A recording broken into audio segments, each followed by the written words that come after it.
అనుదినమన్న శ్రోతలకు మన ప్రభువును రక్షకుడై ఉన్న యేసుక్రీస్తు యొక్క సరిసాటి లేని మహా గొప్ప పరిశుద్ధమైన నామమునందు శుభం. నేడు 2025 సంవత్సరము డిసెంబర్ మాసము 4వ తారీఖు గురువారం నాటి ధ్యానాంశము. త్రోవను ఎరుగును. యోబు గ్రంథము 23వ అధ్యాయము 10వ వచనమందు, నేను నడుచు త్రోవ ఆయనకు తెలియను.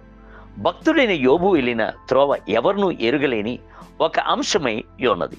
యోబు యొక్క భార్య ఆయనను దూషించి చేయి విడిచిపెట్టాను. ఆయన యొక్క స్నేహితులు ఆలోచన చెప్పుచున్న వంకతో వచ్చి పచ్చి పుండుపై కారంను జల్లిన వారే ఉండెను. అట్టి శ్రమల మధ్యలోనూ యోబు భక్తుడు చెప్పుచున్న మాటను గమనించి చూడుడి. నేను నడుచు త్రోవ ఆయనకు తెలియను. ఆయన నన్ను శోధించిన తర్వాత నేను సువర్ణ వలె కనబడుదును అని ఆయన చెప్పాను. ప్రభువు మీరు వెళ్ళుచున్న ఉపద్రవాల బాటను, వేదన గల మార్గమును నిశ్చయంగానే ఎరుగును.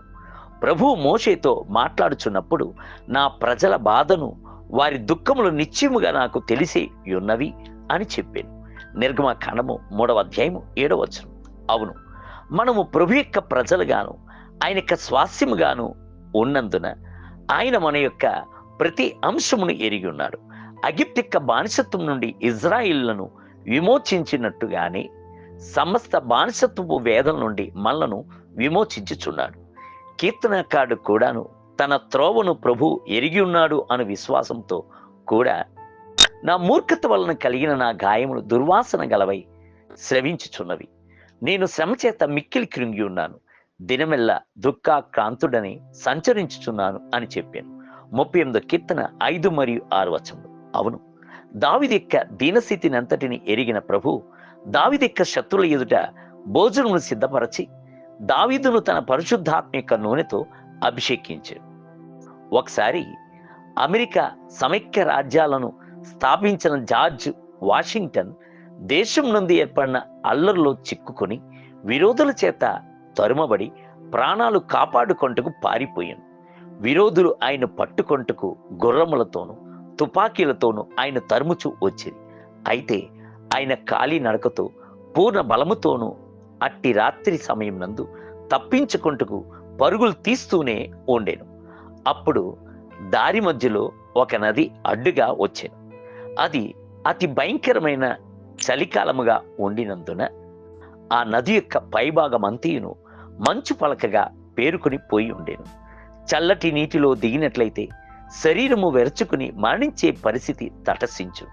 కావున 1 నిమిషము ఆ నదీ తీరమునందు ఆయన మోకరించి ఆ చల్లటి నీటిలో ఈదుటకు తన్ను బలపరచమని గోజాడి ప్రార్థించాను.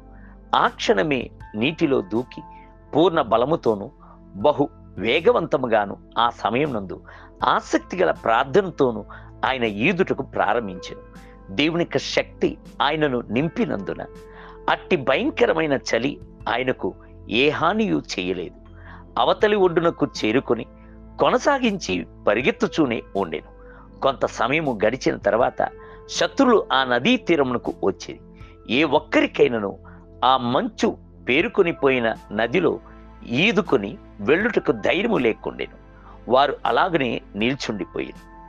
జార్జ్ వాషింగ్టన్ యొక్క ఇక్కట్టైన పరిస్థితిని ఎరిగి ఆయనకు సహాయం చేసిన ప్రభు నిశ్చయముగా మీ యొక్క సమస్యలు అన్నిటిని కూడా ఎరుగును. వాటి మధ్యలో మీకు జయమును ఇచ్చుటకు ఆయన శక్తి గలవాడై ఉన్నాడు. నేటి ధ్యానమునకై ఒకడు తనకేమైనను తెలియననుకొని ఉంటే తాను తెలుసుకునవలసినట్టు ఇంకను ఏమీ తెలుసుకున్నవాడు కాడు. ఒకడు దేవుని ప్రేమించినలా అతడు దేవునికి ఎరుకైనవాడు. కొరింథీయులకు రాసిన మొదటి పత్రిక 8వ అధ్యాయము 2 మరియు 3 వచనములు. నేటి వేద పఠనము ఉదయం యెహెజ్కేలు గ్రంథము 47 మరియు 48 అధ్యాయములు. సాయంత్రం యోహాను రాసిన మొదటి పత్రిక 3వ అధ్యాయం. ప్రభు మిమ్ములను దీవించునుగాక. ఆమేన్.